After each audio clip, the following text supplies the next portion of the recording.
Hello, today I am going to create a program that solves the round keypad module.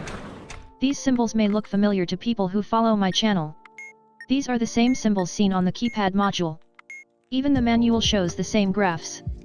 But instead of having 4 symbols, we now have 8. The manual tells us we need to find the column that has the most amount of symbols that appears on the module. Let's go over what symbols we have first.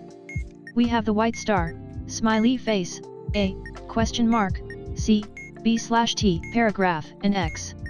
This column contains the most amount of symbols. If we had a tie of columns, we would use the one that is farthest on the right. Instead of clicking on the ones that appear in the row, we do the opposite.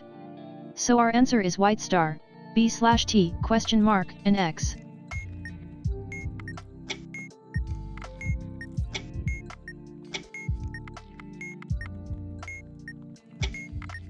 Now we have lightning, smiley face, C, O, hashtag, swirl, X, and unfinished R. We press lightning, smiley face, O, hashtag, and X.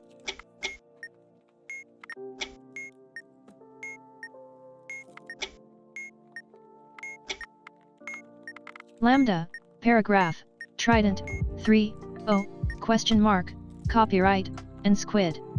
We press lambda, O, question mark, copyright, and squid.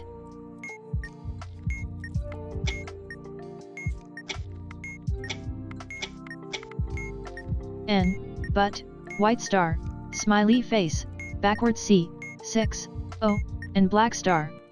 We press N, but, smiley face, 6, and black star.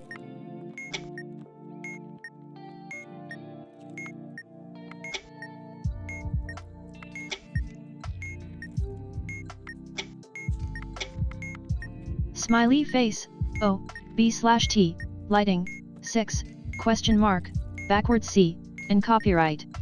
We press O, lightning, backward C, and copyright.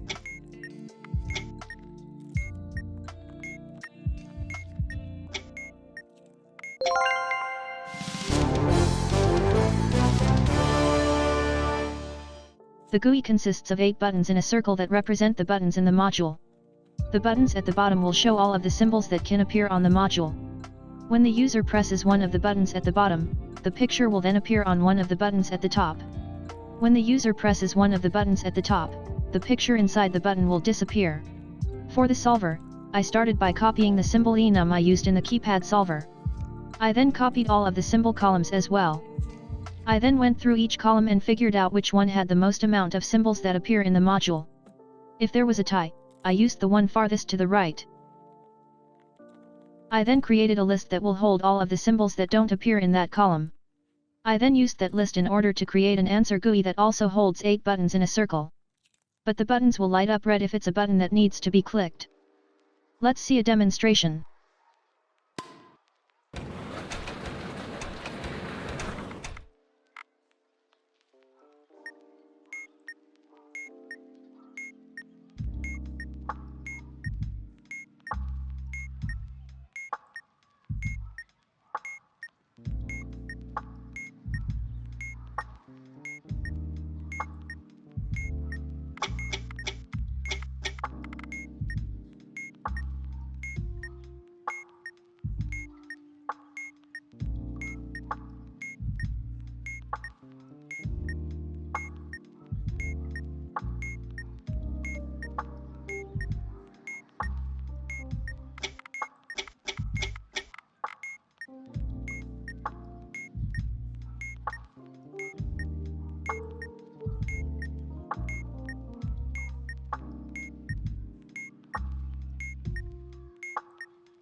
Thank you for watching the video.